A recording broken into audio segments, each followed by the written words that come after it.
Good morning, good afternoon, good night, wherever you are. Good morning here. That's crappy.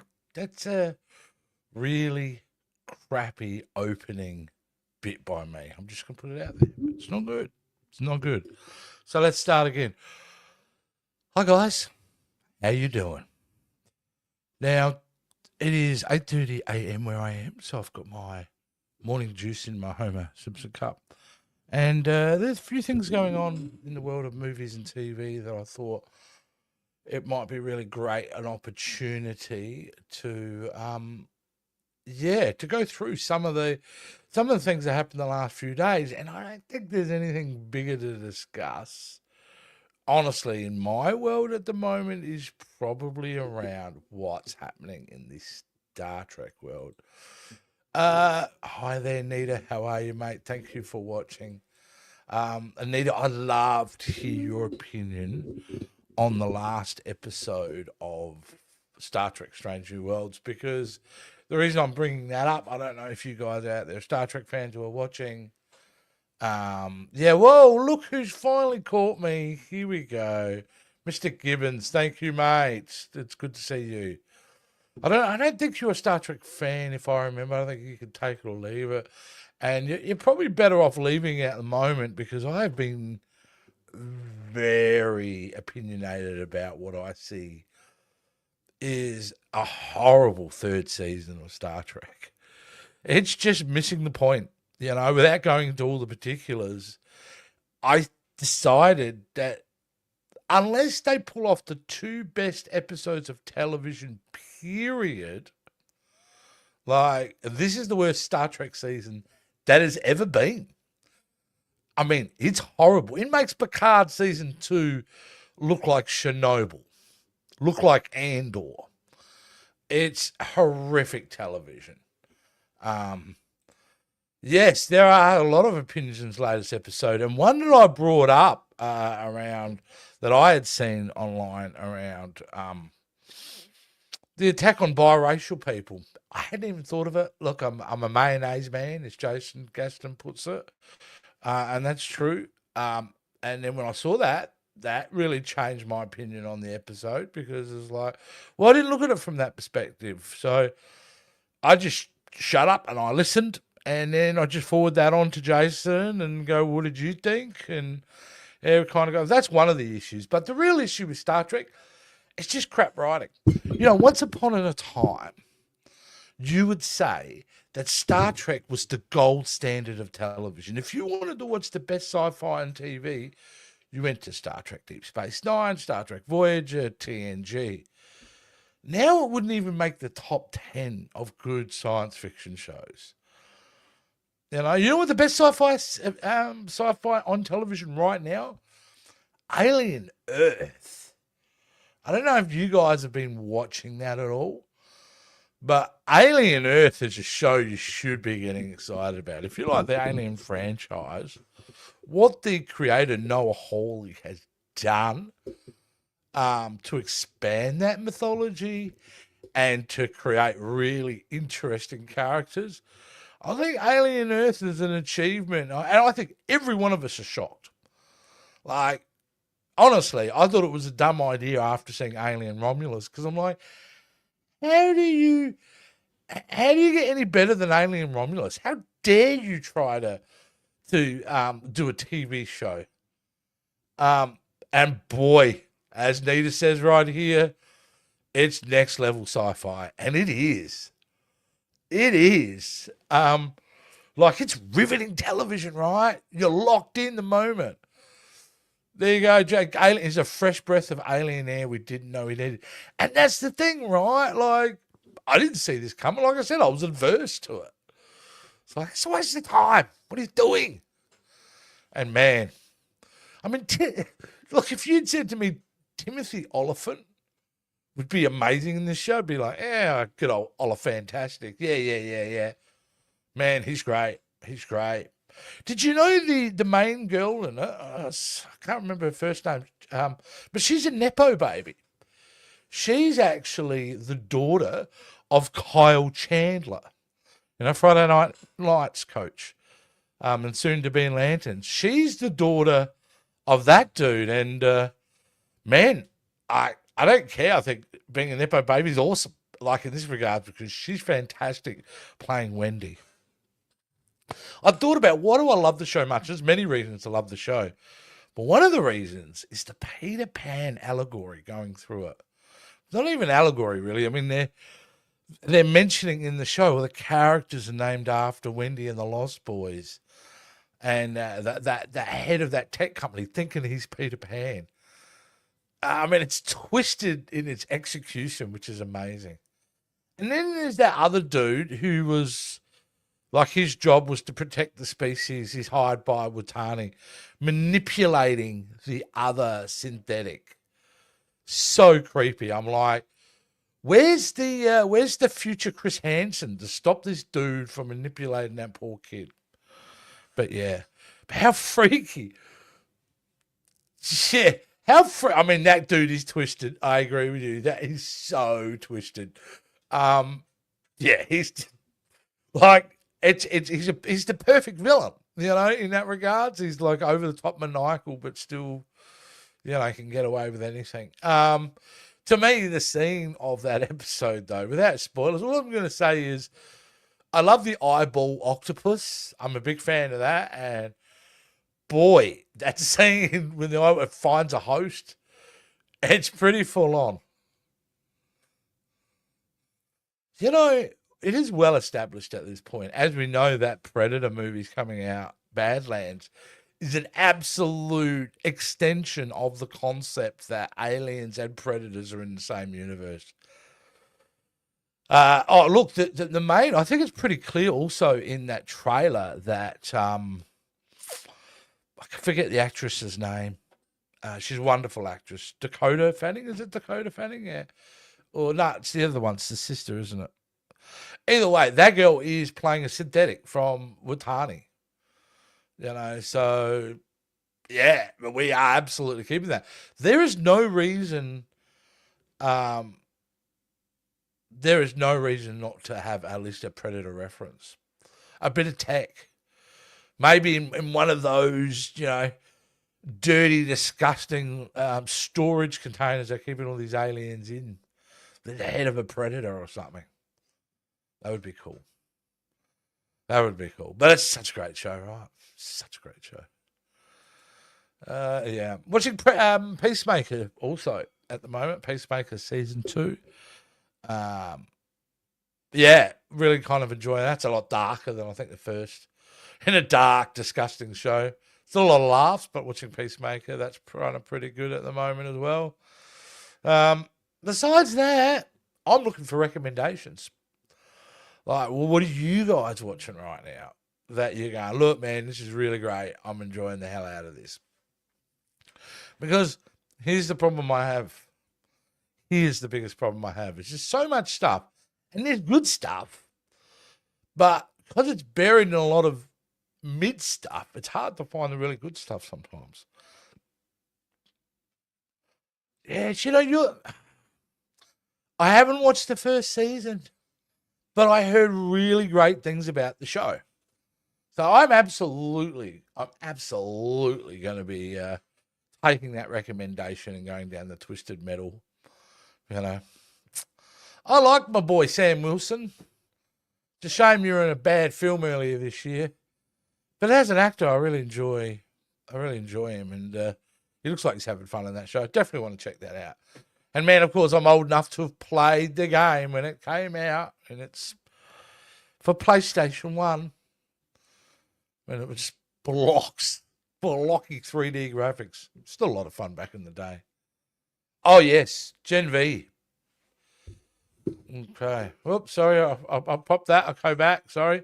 Gen V Season 2 coming next month. Yes, that is a must-watch, without doubt. Gen V, wasn't that a surprise? I mean, I went into that thinking, well, it's not going to be The Boys, is it? But I found it to be a great first season. And what a last final episode that was. Lived up to The Boys tradition, no doubt about it. So, yeah, I'll be definitely watching that one, dude. Okay, over on the Sci-Fi Queens, what last night's Sci-Fi Queens episode did is what's next in sci-fi TV movies, and we talk about streaming services too. So there you go. I have, Tiffany, if I'm right, doesn't she usually run those type of ones? She has a great insight to what's coming out and what's good on at the moment in the regards to sci-fi and things like that. And absolutely go over to the Sci-Fi Queens and check that out for sure. It's Now, I wanted to go back to Star Trek because I am obsessed with it. I need to go back and talk about what's going on with Star Trek because it is... I don't think I've ever seen such an assassination on a show before. Unwitting assassination by a group of writers and a head of production that has no idea what they're doing. It's bad. It's really bad. I mean, you can have a crack at the Book of Boba Fett, the Acolyte and all that as much as you want, but this is happening in real time and it's so bad. But the reason I wanted to go back to Star Trek is because I actually wanted to be hopeful about the future with Star Trek in the parlance of that show. And that is, yes, we are going for absolute dog shit at the moment, right?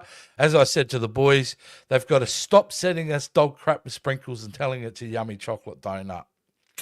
We ain't buying it anymore. And you know what? The rest of season 3 is probably going to suck. And season 4 will suck as well. And the reason that's going to suck is because they've already filmed it. It's done. It's written. They filmed it. It's all over. However, in the recent times with Paramount coming under new management and the top dogs loving Star Trek, like that's one of their priorities. They've come out publicly and said a new Star Trek film. Star Trek is our golden, fleece. That's Star Trek, Star Trek, Star Trek.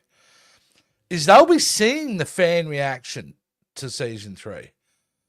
I'm sure Kurtzman's already been brought into an office and said, "You're our guy. You look after Star Trek." Bullshit.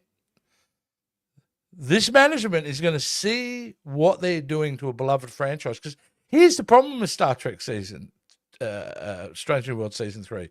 It's not that it's repelling a normal audience, because the normal average Star Trek viewers, it's now upsetting the most ardent fans. That's where it's dangerous. Paramount top dogs are going to see this. I would suggest Kurtzman's gone within a year. You will see a new management team, a new writing team, and I expect to think that season 5 of Strange New Worlds may become one of its best seasons. So we have to go through the pain before we get back to the pleasure. So I just want to kind of finish that off and say to everyone out there that, I am the biggest attacker. I am slaying every episode that's being delivered because it deserves slaying. But I do believe they will get it right. I don't think it's over by a long shot. It's just we're going to have to put up with a bit more crap to get there. All right. Strange New World season worse than The Acolyte. Ouch. It is. Like, honestly, dude, like I'm a Star Wars fan. I understand what it's like to be delivered turds. Right, well, we get it, right? We've been there, and they've laid a few in its television streaming. They have. But honestly, here's the problem. I'll tell you why Star Trek Strange New Worlds is worse than The Acolyte. The Acolyte wasn't intentionally, even though it felt like it, an assault attack on the franchise and those who watch it. But it's very evident, if you will watch Star Trek Strange New World Season 3, that they are. They are treating the audience with disrespect. You're dumb. You have no idea. We're going to mess with everything that you remember and love, and you're just going to accept it. To the not being able to read the room of what's going on. Like, how did they not know that this episode was going to upset the trans community and the biracial community? Like, you kind of knew that what you were doing, right? So what are you doing attacking your ardent fan base? Because in reality, and this is the truth, Star Trek fans are more left-leaning. They tend to be more on the Democratic side of things. That's just the reality of the situation. So why attack them? Why attack the audience who believed in a hopeful future And then you fundamentally change characters. You know, my other thing I think was so bad about this episode was it was also misogynistic. And it was degrading to Una, who is the first officer in that show, but turning her into a giggling high school girl who's got a crush. It's not cool. It's not great. It's a joke. And especially when you see what else is out there in the worlds of sci-fi, you know? And of course, Alien Earth, as we've already talked about. But you know, one show I am watching that's a little bit older, and they've got 4 seasons. I know season 5's coming out soon. For All Mankind. Now, I don't know if you guys have heard of this show. It's on Apple TV, but it is unbelievably cool. And the concept's really great and really simple. What if Russia got to the moon first? And I tell you what, it works well. Now, it's called For All Mankind. Let me just try to zoom it in a bit so we can see him a bit more. It's on Apple TV Plus, which means nobody's seen it. But I've seen it. And you know why it's so awesome? Can I just say why I think straight away, you know who's control of it? Ronald D. Moore. The man behind some of the great TNG episodes, the man behind Battlestar Galactica reboot, has done this show. And it's got Joel Kinnaman in it. It's just a phenomenally written, smart, intelligent sci-fi epic about an alternate reality with a space race and how it accelerates. Because that's one of the things why in the 70s NASA went, what else is there to do? We're just going to stop going to the moon. Because they didn't have that thrusting motivation, which got them to the moon, was the fact that the Russians were right up their clacker. And this takes the thing, well, if Russia got to the moon first, then it would absolutely accelerate the NASA space program, because they'd have something to chase down. So, look, honestly, I stand by anything, like out of all the recommendations I make, I super stand by this recommendation For All Mankind. I don't know, maybe you can borrow somebody's Apple TV for a month, you know, password and that, but it's great. It's brilliant. Fantastic. Yeah, cheers. Yeah, I'll add when I renew Apple. Oh, right, okay. Yep, that's a great opportunity then. Monarch season 2 comes out. Yeah, you can go on over and do that. You know what I've heard is amazing as well, and I haven't started watching it, is that movie Foundation. Show called Foundation on Apple TV. It's in its 3rd season. Apparently pretty awesome. So I want to check that out as well. Now, let's have a look at Joe Blow's movie news. I like to go through, I have a few trusted places I source information from. Because I don't do with rumors. I don't do rumors. I don't do gossip. I want to get the news from the sources. And generally, there are 2 to 3 sources I'll go to.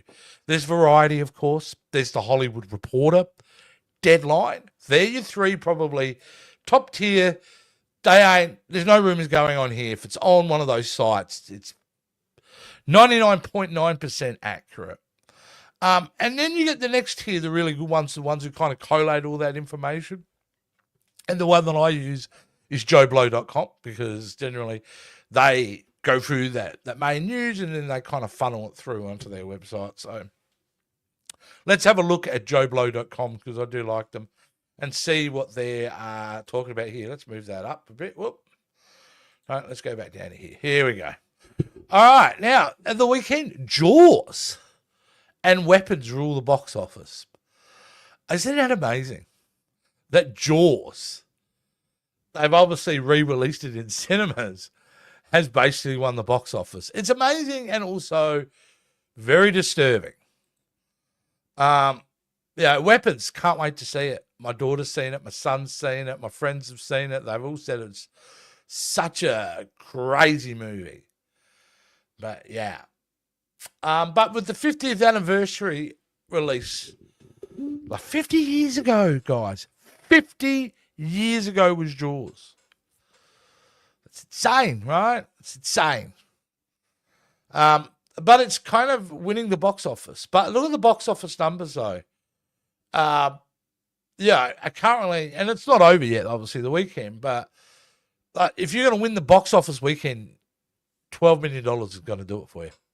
That's also an indictment that the cinema just, people are not going. People are not going. It's too expensive, right? So why are you going to go and see a film like this? You know, like Weapons, or the movie Caught Stealing, which is Darren Aronofsky's new film with Austin Butler, which is apparently awesome. A lot of fun. Like a real departure for Aronofsky's type of films. It's a really great movie. No one's going to see it. Because why would you? It'll be on streaming in a month. Why would I waste the time? And it's really sad because, you know, what I remember growing up with essentially was the $40 million film. So back in the 80s, you think of all the great films of the 80s. There were a lot of $100 million films being made in the 80s, you know. I think the most expensive film of that decade ended up being Batman, 89 Batman. All right? And I don't think they spent $100 million on that.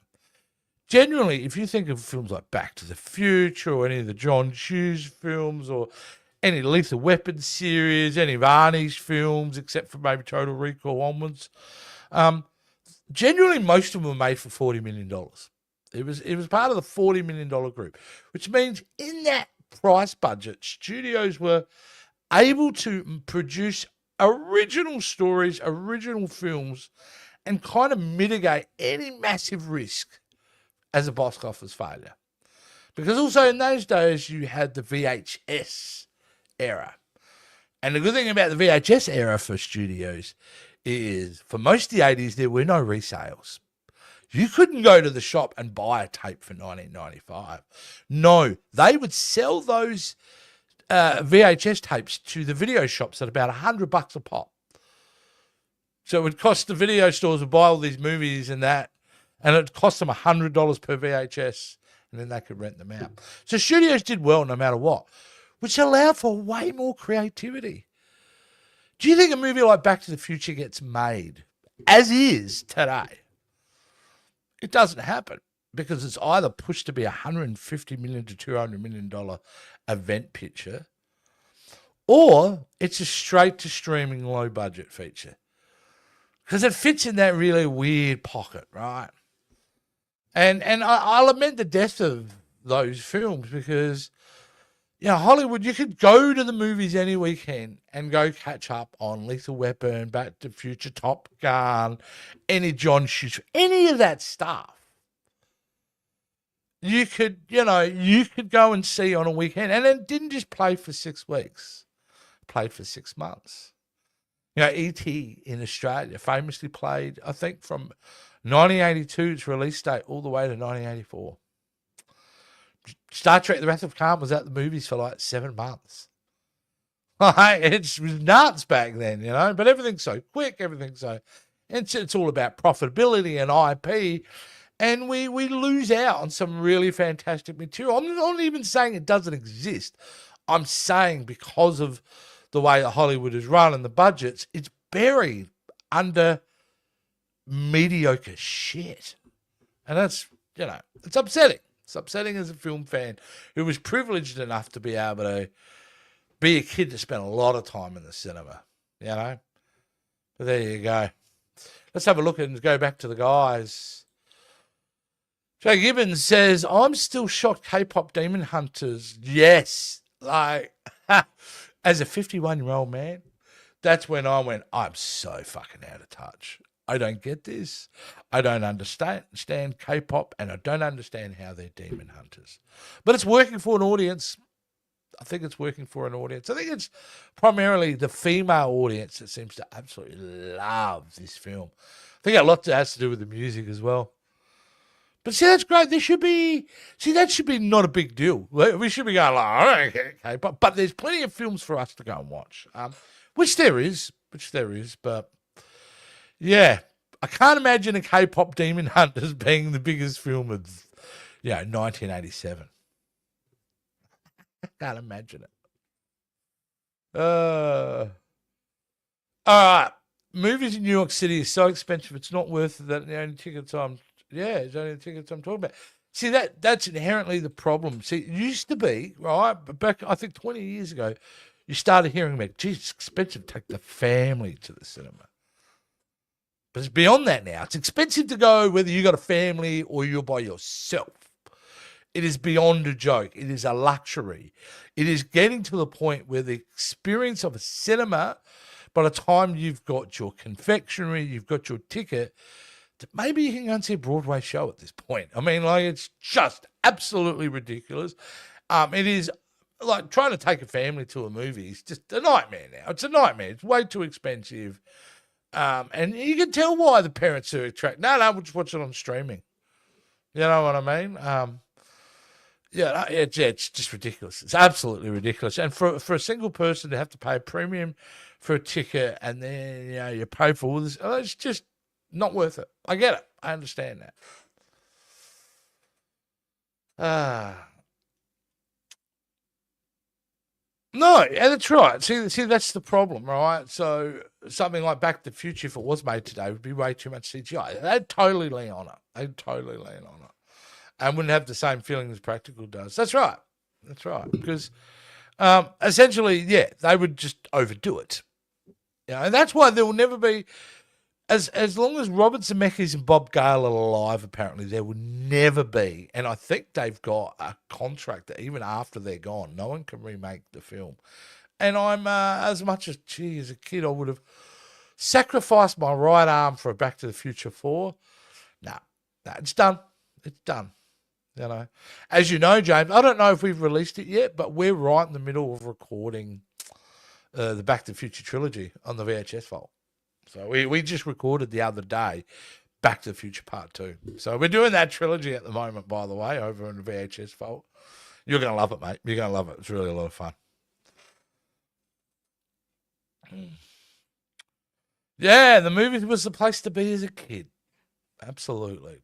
It was a place of imagination and everything else. And the other thing I used to love about going to the movies when I was a kid is like you would go and see a movie and it had to live there until maybe a year later it came out in VHS.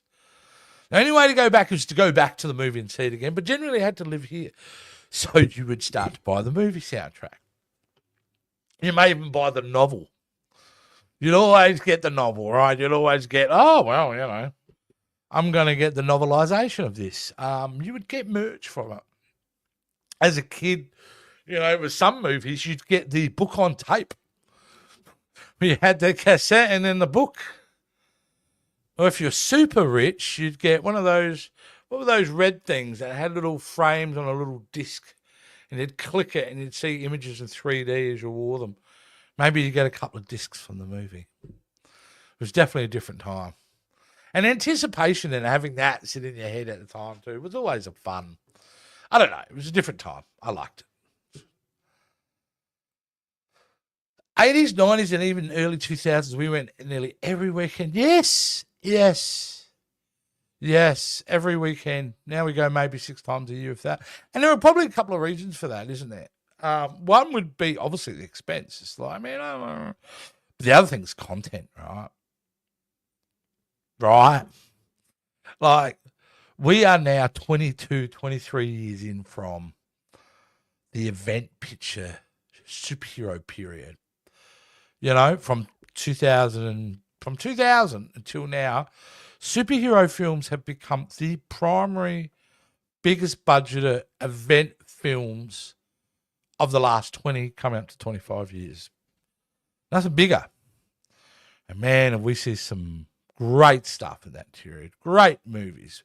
Movies I still love today. But here's the problem. Like, with superhero films now, we've seen everything. And everything that's coming is just more of the same in different packaging. And so what's happening is we've gotten superhero fatigue. We're done.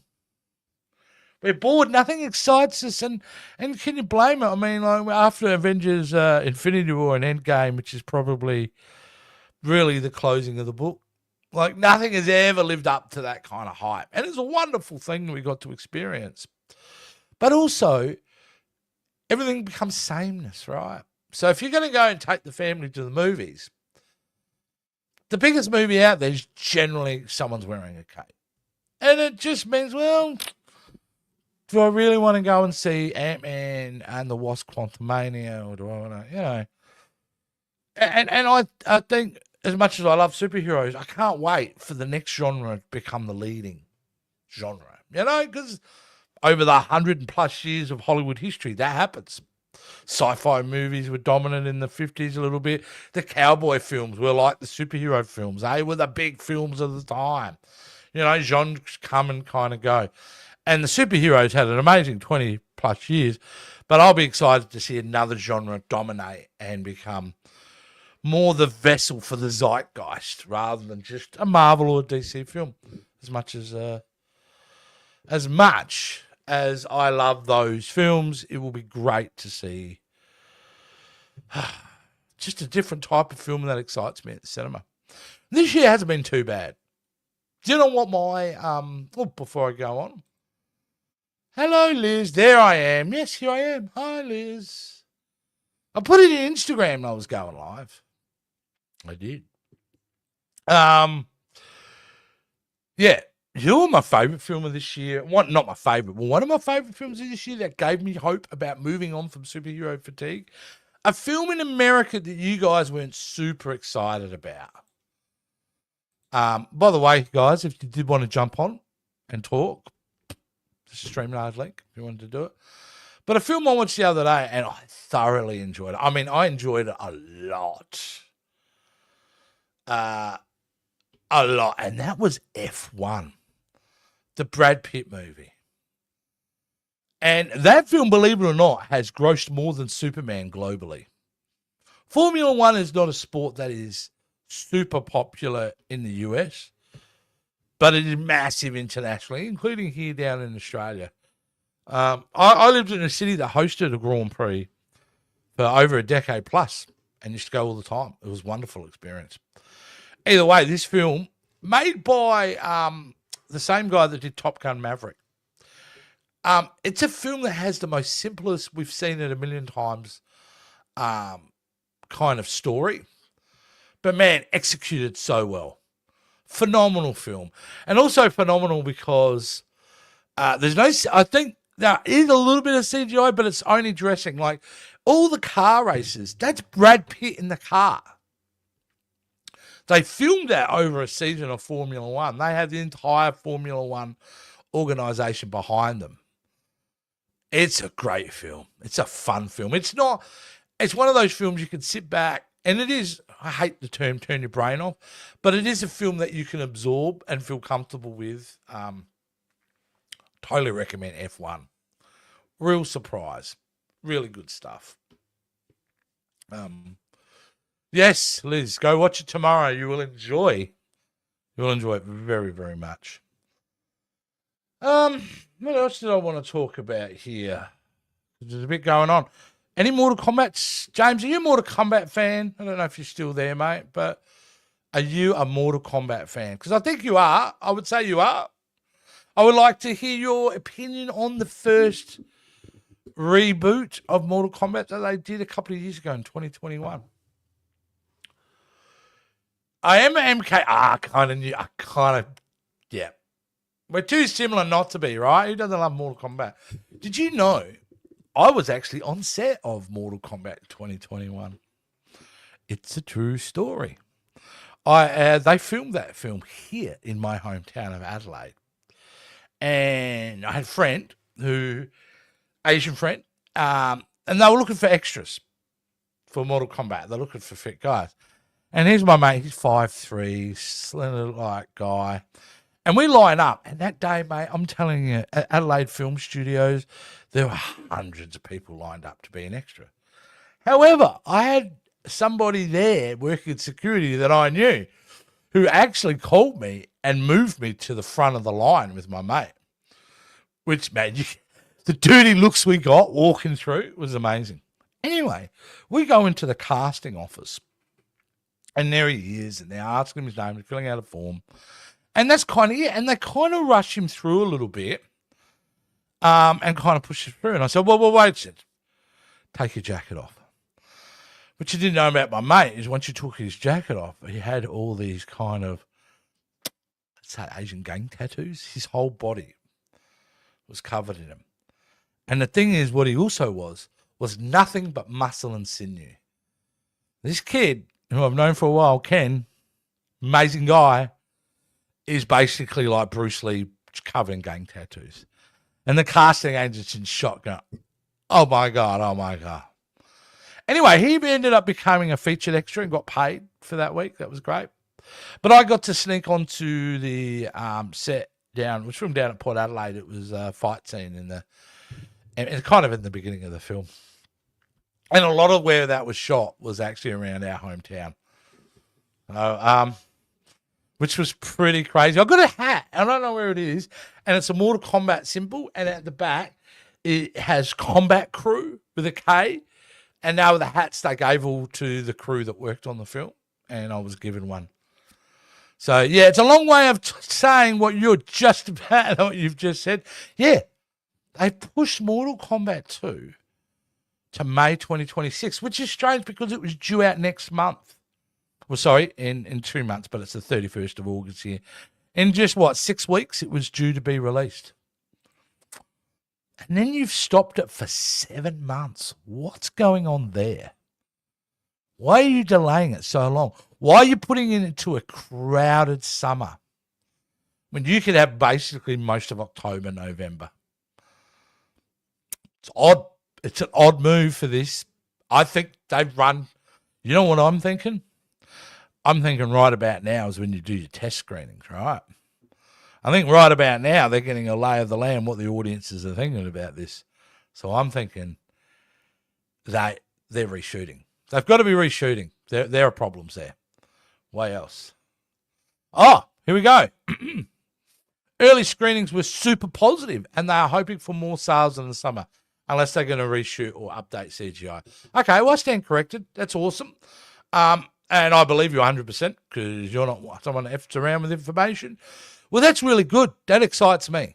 Because the first Mortal Kombat film, I didn't like Cole, the character, all right? I love the opening sequence, and there are elements in there, Oh, I got to visit the set of the temple as well. It looks so cheap in person.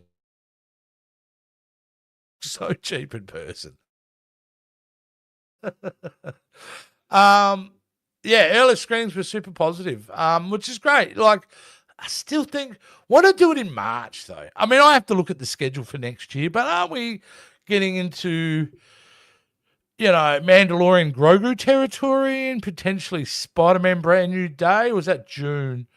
Either way, like, if that's the reason they're that confident in this thing, that's like, this is a summer hit, well, paint me excited. And yeah, if that's the only reason, then you also get the added bonus on improving upon your effects because you have way more time. That's good stuff. Spider-Man July. Yeah. All right. Supergirl was July as well, wasn't it? Or was that June? They're probably the two big ones for next year. Liz goes, May has always been a hit or miss month. Look, May can make or break you, and it certainly does set the summer movie tone. We had a good one this year. I think, yeah. Yeah, you're right though. You see movies come and make and break it, in the summer. Yeah, this will be a big one. It's got to be an interesting year too because we're still going to be doing IP, but there is a couple of non-standard IPs that are slated to be big blockbusters. That being one of them, Mortal Kombat 2.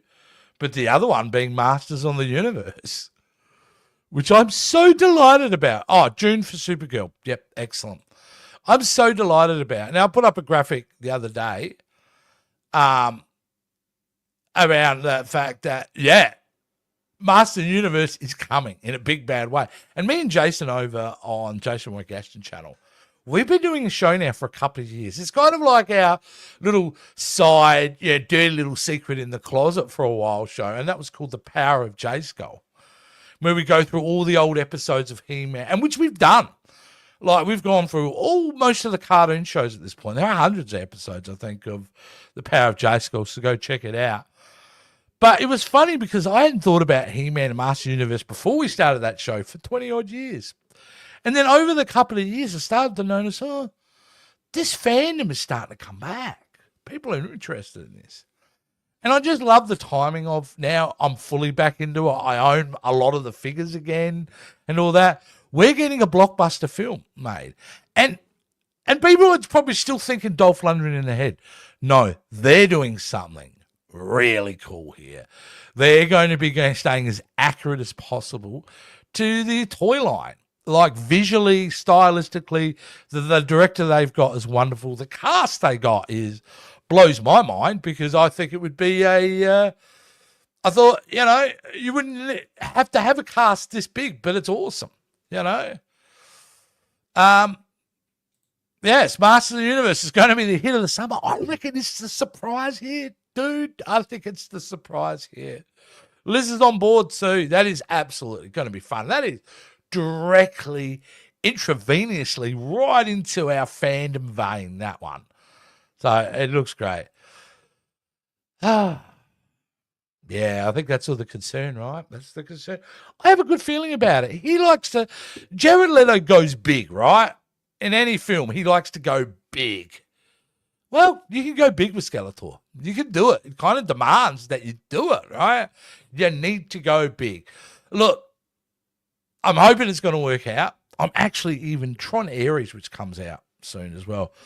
I kind of hope he's good in that too, because I'm a big Tron fan as well. But yeah, please, no. Zero problem with it. It's never a bad thing to add comedy talent. And you can think what you like about Kristen Wiig, but she's one of the funniest human beings I've seen over the period. And I think she can carry it. Roboto is a robot. Gender is not really an issue, I don't think. As long as she does it right. And if you're making a choice like that, there's a reason behind it. So I don't care. I just hope, we're going to see a film with Roboto and Fisto. Like, that's the He-Man movie we're going to get. Like, that blows my mind. But they got to have bloody Orko. I haven't seen nothing about Orko yet. And me and Jace are like, nah, man, you better bring us Orko. That would be it, yep. Where are we here? We'll own it and kill it. Well, I hope so. I mean, we want him to be good. I'm hoping to be good.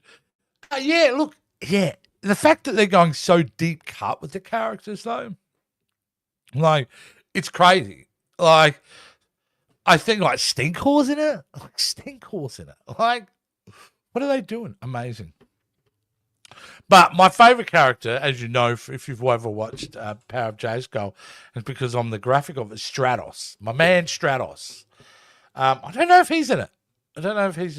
Like, he needs to be Scottish, though. And I love the Scottish Stratos. But yeah, like the fact that they're doing it and it's going to be accurate. Directed by a guy called Travis Knight. Now, the two films, most notably, he's become successful with this Kubo and the Two Strings. Beautifully stop animated film. Highly recommend that if you've never seen it. And then, probably the best Transformers film they made was Bumblebee.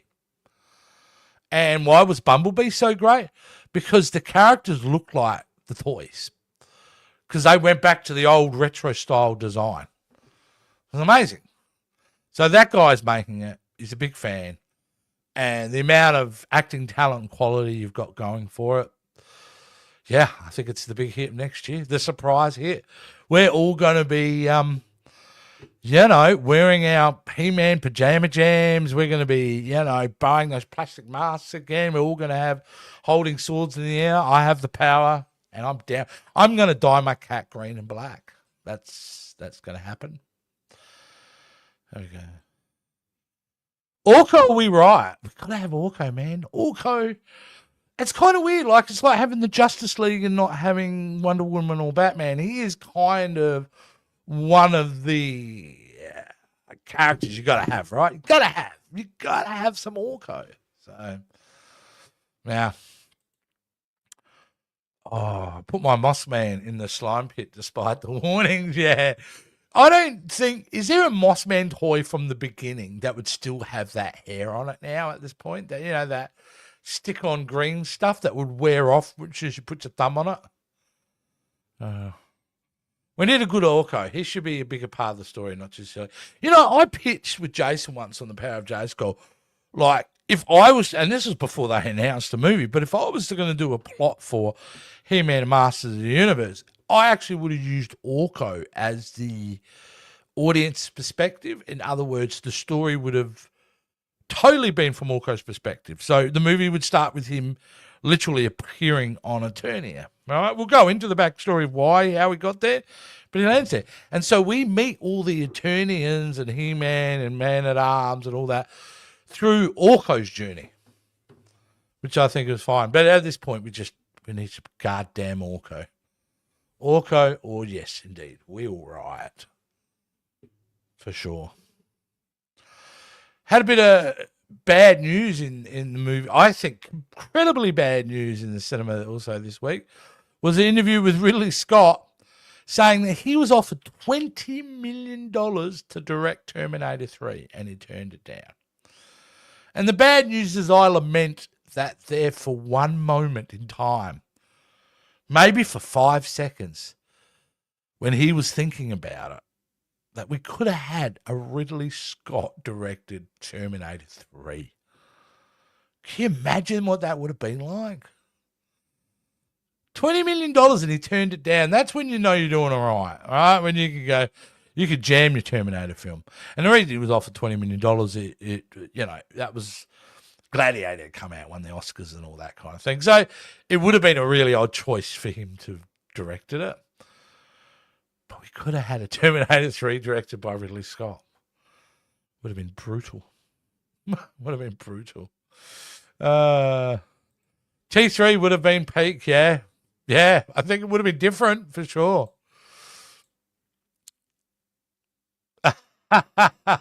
Well, you know what I mean? You're right. It's like Cameron wrote that story to be a complete story.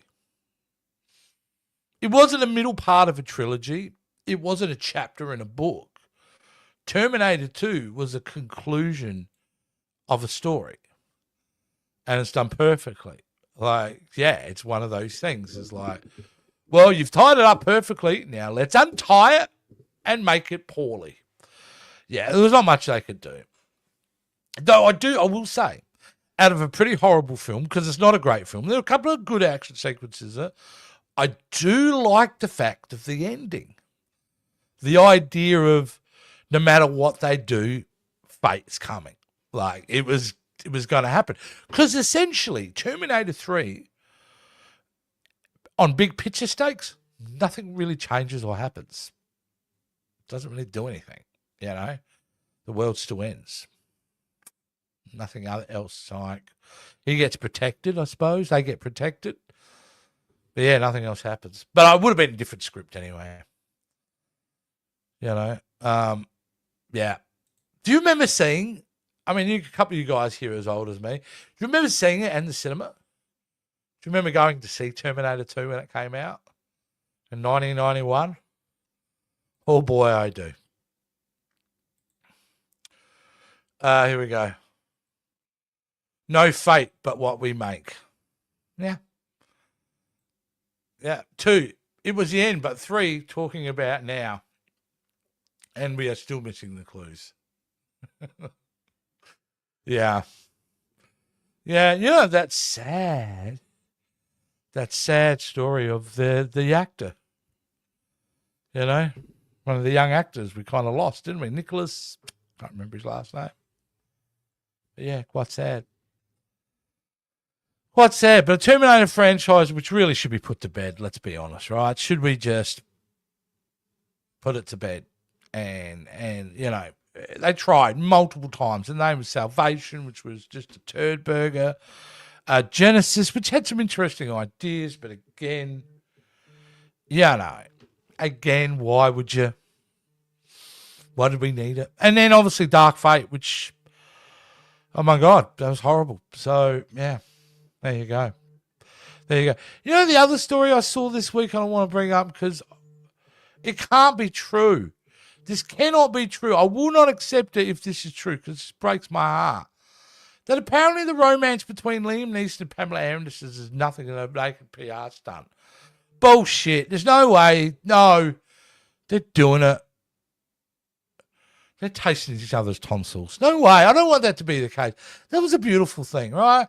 This black, cold heart of mine was warmed by the fact that those two were kind of into each other. And it looks like it was a romance we're seeing in real time. Don't take that away. First you kill Bambi's mother, now this. I'm not emotionally equipped enough to deal with this. Please, that story be bullshit. It's horrible. Dark Fate buried and hidden with RoboCop 3. Yes. Yes. Yes. Hey, I was 13 when I saw RoboCop, the first one, in the cinema. Back when nobody cared whether you were under 18 to see a movie. Just get in there, kid. Oh my God, RoboCop, what a film. I don't think I was even old enough to process the satirical nature of it. I just remember watching and going, this is the coolest thing ever. RoboCop rocks. That was a ruse for sales. That breaks my heart, Liz. They were a good couple. They were a cute couple, and it worked. I bought in. But, like, it's a weird thing because they didn't need to sell extra tickets. The movie's really, really, really good. It was going to sell tickets no matter what. Speaking of Mortal Kombat, what is your take on the new Street Fighter movie now shooting for 2026? I was a cynical son of a bee when I heard about this. I've seen anime movies of Street Fighter. I've obviously survived the 1994 version. I was like, why do this? However, some of the images coming through and their small little tidbits has kind of got me going, Like there was a picture put up by one of the people that by one of the people who are playing in the character in it, and it's just a shadow of Guile's haircut. And so that's what the picture on Instagram was. The actor didn't show himself dressed as Guile, but he showed the shadow on the ground. And the hair was perfect. So straight away, I'm like, okay. And I like, Cody Rhodes. Thank you, mate. Cody Rhodes. And I'm like, okay, you kind of got me here. I'm a big David Demoltion fan, so I'm kind of glad he's in it as well. I don't know, man. Like, I should think it's going to be garbage, but I don't think it is going to be garbage. I think it's going to end up being quite an entertaining film. Because, stick to the source material. I mean, you can actually compare Street Fighter with He-Man and Master Universe in many ways, because I think they're both films from the 80s and early 90s that made significant changes to the lore to fit their film, and it was a huge mistake. I mean, the fact that Jean-Claude Van Damme is supposed to be playing All-American Guile, already you got a problem, right? You already got a kind of a problem. But both films now getting remade in today's era, I think they will be serviced really well, because I think Street Fighter, like Master Universe, is directly going to be going for the full 200% proof member berries. So, and that's a great thing. That means we're going to get these characters looking like they're jumping off that 16-bit screen at the arcade. So it's going to be pretty wild. Liz goes, oh boy, that's really turning cinema around from superheroes, which you knew I've been waiting for. Yeah, it's the same what I've been waiting for. Like, video games really had a rough start in the film trying to adaptation. But there are two films I think we should really be honest and say, if it wasn't for those films, I don't think any other films would have been made for a while in the video game genre. And this is what's going to shock you: Detective Pikachu and Sonic the Hedgehog. Now, Detective Pikachu, you got to think about that. That was a big hit. Ryan Reynolds starring as Pikachu, or in the body of Pikachu. It's like a possession movie, let's face it. Detective Pikachu is like a horror film for a Pokemon. They've been human possessed. Must have been frightening for them. But it was a big hit. And then Sonic the Hedgehog had no business being as good as it was. and the subsequent sequels. Those two films itself gave it a confidence to the studios. It's the reason why we have Super Mario Brothers now, a lot of live action superhero films, because they tried. Assassin's Creed in 2015 was a unmitigated failure. There's been other ones, Uncharted and all that kind of garbage. The redo of Tomb Raider, which I really liked, with Walter Goggins and that. That didn't take off. So yeah, it took Nintendo and Sega games, good old bright, colourful, happy games to get the audience going in. Now it's exciting. Since then we've had like Mortal Kombat and these other kind of films now, and it's wonderful. Bring it on. There's lots of story to do. I can't wait for The Legend of Zelda. I just can't. Shit. Wow. You can tell he said yes because that's the player he chose when he played it as a kid. And I used to hate fighting that character, because he would ball up thing, and then he would fry you. Annoying as hell. How do they handle doing E-Honda? Because if you don't get that right, it's going to come off racist. So I don't know how they're going to do E-Honda. Yes, he will bring all his charisma. Let's face it, he steals the Suicide Squad movie. A really great movie, which I love. The Polka Dot Man rocks. And he was great also in the Evening of the Devil, where he played that TV show host, and the effed up ending. It was really cool. Very true. I thought Pikachu was not bad. Needed a few tweaks, but Sonic's, yikes. You didn't like Sonic.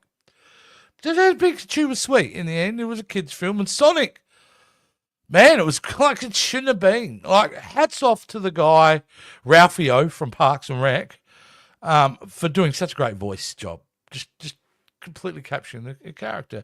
And Jim Carrey being smart enough, it was a way for him to get back into the zeitgeist. I think he does a great job. So, yeah, I really like the games. Speaking of... Did you watch... How good is that trailer now? How good is that trailer?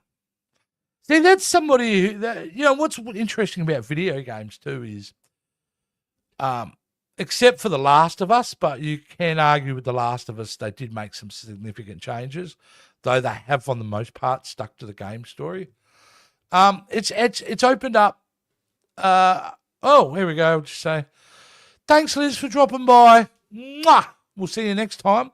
No, I honestly loved that first season. It was wonderful. It was awesome. Goggins, man, is just perfection. Can't wait for season 2. It's going to be out sooner or later. But it was great because it was an adaptation. They took all the world, all the knowledge, and they were able to kind of create their own kind of story. They're not adhering to a game as such. But yeah, I loved it. I thought Fallout was one of the, again, just one of the surprises, Who would think, dude, that shows like Fallout would be amazing, but we would get a Halo TV show that was garbage. Halo was bad. I wanted it to be great. I desperate for that to be great. Wasn't. It was ass. There were moments that I liked, but Halo TV show was an unmitigated failure. And I never would have thought that. That would have been the one show that was going, well, that'll get people into, video game adaptations. It was so awful. Amazon. Oh, yeah, Wolfenstein. I would love to see them do a Wolfenstein. Yeah, if done right, you can really have some fun with it. Because there's nothing cooler than zombie Nazis, let's be honest with you. With their uniforms on, half their face missing, plus all the demon elements into it. Absolutely. I also want besides Wolfenstein, which absolutely a must-have, a side note from that, I would love to see a Doom series. Completely redo. No Rock to be seen, but a Doom storyline. I would be down for that show as well. Be awesome. Be awesome. All right, well, we've hit an hour mark here, guys. So I think I'm going to bail. This is a cool kind of format. James, I'm just going to let you know, mate. I will try to put something on Instagram and things like that to let you know. This is pretty well free. I'm not going to have a schedule for this. I'm going to try to do it 2 to 3 times a week because it's a great opportunity for me to just crap on, let's be honest, and talk about this stuff. And it's an opportunity to connect with guys like yourself, mate. You know, super appreciate all your support, your top bloke. So, yeah, it was awesome hanging out, man. And like I said, I'll let you know as we're going on. But you'll see me around the place, mate. Talking Tubi's only a couple of weeks away. I promise. I've been a bit busy with work. And of course, you'll be hanging out with me over in the Jason Roy Gaston channel, which you all should be doing out there too. If you haven't, go check him out. Check me out. Thanks for hanging out, guys. We'll see you. I'll see you in a couple of days, I reckon, 2-3 days on I'm Talking To. Like that. Yeah, I get it. I get it. But it kind of works with Talking Tubi. So it's not a smart title, but it's a title.